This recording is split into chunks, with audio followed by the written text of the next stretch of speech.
এক গাবলা মাটি নেব। ওরে আল্লাহ, এ কি হচ্ছে? রক্ত বের হচ্ছে কেন? আর চেঁচামেচি করছে কিনা? ওরে আল্লাহ, এই কবর থেকে আওয়াজ আসছে মনে হচ্ছে।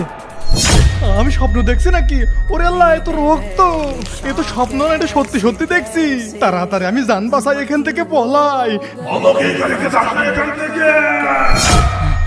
ওরে আল্লাহ, আরে ভাই দাঁড়ান, এত তাড়াহুড়ো করে কোথায় যাচ্ছেন? এখনই তো পড়ে গেছিলেন। ভাই ওইদিকে জঙ্গলের ভিতরে একটা কবর আছে, ওই কবরের ভিতর থেকে রক্ত বের হচ্ছে আর ভয়ঙ্কর ভয়ঙ্কর আওয়াজ বের হচ্ছে। কি? কোন জায়গায়? আসেন আমি আপনার হ্যাঁ, দেখাচ্ছি। চলেন চলেন। কোথায় ভাই, কোথায়? ভাই ওই দেখেন কান্নাকাটি করছে কে জানো? আরে তাই তো, কবর থেকে তো ভয়ঙ্কর চিৎকার আসছে। ভাই এটা তো সেকুলজুরি ছেলের কবর, চলেন আমরা তার কাছে যাই, সেই বলতে পারবে এই কবর থেকে কেন তো আওয়াজ হচ্ছে। ঠিক আছে ভাই, চলেন চলেন। ঠিক আছে চলেন। শিকল হুজুর দাঁড়ান। পশ্চিম পাড়া জঙ্গলের ভিতরে আপনার ছেলে যে কবর আছে, আমি ওখানে মাটি কাটতে গেছিলাম। আমি যখনই কবরে হাত দিয়েছি, রক্তে আমার হাত ভিজে গিয়েছে আর কবর থেকে অনেক জোরে জোরে চিৎকারের আওয়াজ আসছে। সেকুল হুজুর, আপনি তো মসজিদের ইমাম সাহেব, তাহলে আপনার ছেলের কবর থেকে তো ভয়ঙ্কর আওয়াজ কেন আসছে? বাবা তাহলে শোনো, এটা বড়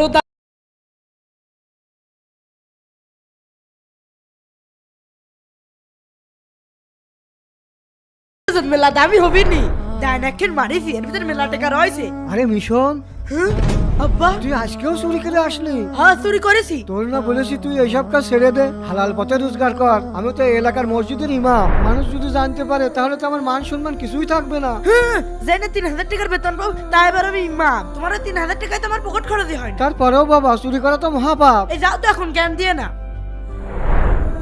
আমার ছেলেকে অনেক বুঝিয়েছি, আমার কথা একটুও শুনিনি, তাই হয়তো বা। আমরা ওর জন্য দোয়া করি, আল্লাহ যেন ওকে মাফ করে দিয়ে জান্নাত নসিব করেন। আমিন। আমিন।